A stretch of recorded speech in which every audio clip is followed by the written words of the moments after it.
tahap berikutnya Bapak Ibu sekalian, gimana menghitung skor tertimbang maksimum? Jadi namanya tertimbang maksimum, itu artinya kalau semua butirnya itu skornya 4.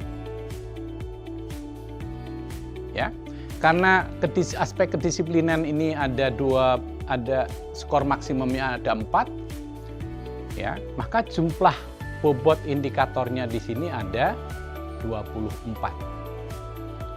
Nah, skor tertimbang maksimumnya ada 96. Jadi kalau dikalikan begitu, 4 dikalikan 24, maka akan 96.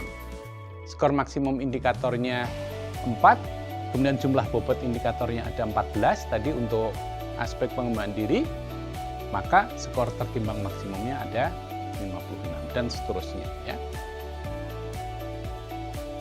Nah, tahap ketiga Bapak dan Ibu sekalian, sekarang kalau tim penjaminan mutu ini sudah memberikan nilai real, ya, jadi nilai hasil penilaian seperti yang saya jelaskan sebelumnya, setiap butirnya memperoleh nilai penilaian dari tim penjaminan mutu seperti yang ada di dalam tabel ini.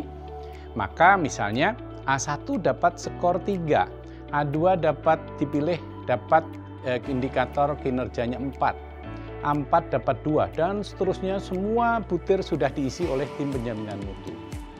Dan di sana masing-masing ada bobot sehingga tinggal dikalikan.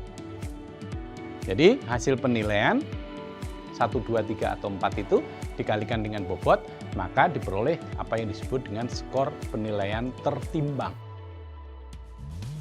Ya. Nah, setelah semuanya ketemu, Bapak dan Ibu sekalian, barulah bisa dihitung SKPM per aspek. Skor kinerja penjaminan mutu aspek misalnya budaya kedisiplinan.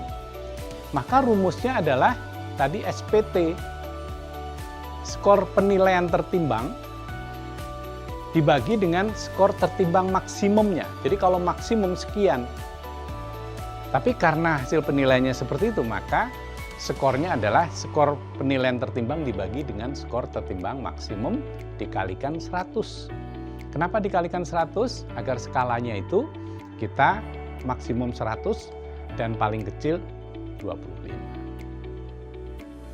Contoh tabel tadi Bapak dan Ibu sekalian seperti yang ada di dalam slide. Misalnya SKPM untuk aspek kedisiplinan sama dengan 75 dibagi 96, maka kalikan 100 sama dengan 78,1. Aspek pengembangan diri 85,7, aspek proses pembelajaran 86,0, aspek sarpras 85, dan aspek pembiayaan 75. Nah, dari sana kemudian kita hitung skor keseluruhan yang mencirikan kinerja madrasah, tidak per aspek. Dan itu diperoleh dari rata-rata saja. Dari 5 budaya mutu ini skornya di rata-rata. Sehingga tadi dari hasil masing-masing dijumlahkan dibagi 5 dapatnya 82. Nah, Bapak Ibu sekalian, tabel ini menunjukkan rekapitulasi hasil dari penilaian yang dilakukan oleh tim penjaminan mutu. Jadi aspek kedisiplinan skornya 78,1, pengembangan diri 85,7, proses pembelajaran 86, sarpras 85, pembiayaan 75, SKPM madrasahnya 82.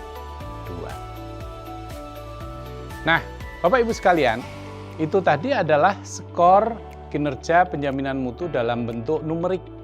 Skalanya dari 25 sampai 100. Nah, dari sana kita buat suatu kategori, ya. Kategori yang kalau kurang dari 40, kurang atau sama dengan 40, kita sebut itu kategorinya kurang, kinerjanya kurang. Tapi kalau nilainya lebih besar dari 40, tetapi lebih kecil atau sama dengan 60, kita sebut itu cukup. Nah, kalau antara 60 sampai dengan 80, kita sebut itu baik. Dan kalau sudah lebih besar daripada 80, kita sebut sangat baik. Nah, karena contoh tadi, Bapak Ibu sekalian, SKPM madrasah itu 82, maka madrasah yang kita jadikan contoh tadi memiliki kinerja mutu pendidikan dengan kategori sangat baik. Namun menjadi catatan bahwa meskipun secara rata-rata sangat baik, ada aspek yang mungkin perlu diperbaiki.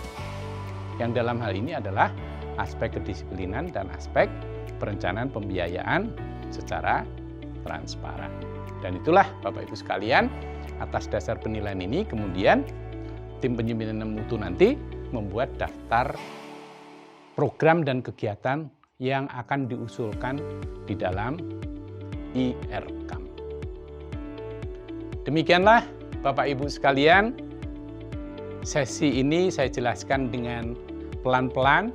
Mudah-mudahan Bapak dan Ibu sekalian memahami alur perhitungan skor kinerja mutu dari mulai pengisian sampai dengan proses perhitungannya. Mudah-mudahan Bapak dan Ibu sekalian bisa memahami dengan baik, dan saya harapkan bisa dijelaskan kepada madrasah sehingga semuanya clear dari mana angka tersebut. Sekian dari saya. Wassalamualaikum warahmatullahi wabarakatuh.